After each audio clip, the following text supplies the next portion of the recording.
us know that there's some things you don't write about and you don't talk about because you'll lose your job.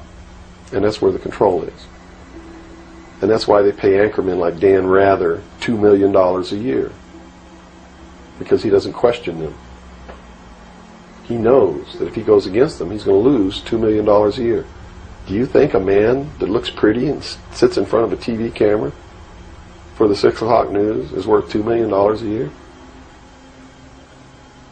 No way. I don't care how long he works and I don't care what he does. There is no job worth $2 million a year.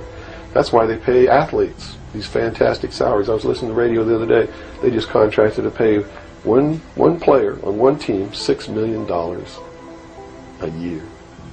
Can you believe this? And why is that? It's the Roman circus.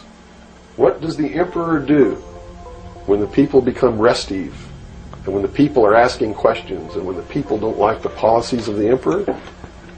He sends them to the circus. He creates a circus. He builds a giant coliseum.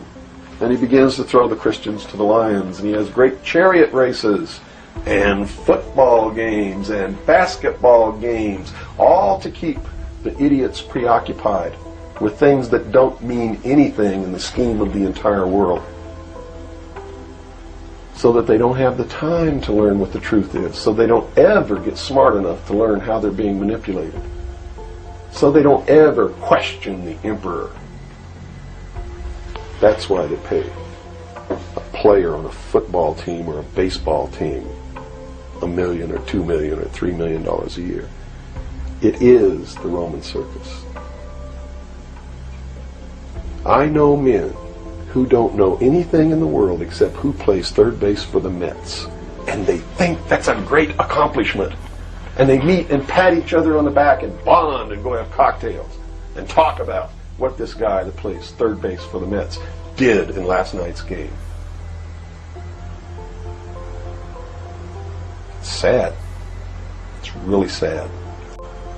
If people understand that a game is a game, if people understand that nobody, no matter what they do, is worth paying $2 or $3 million a year for, people should be able to get rich if they want to, by the sweat of their individual labor.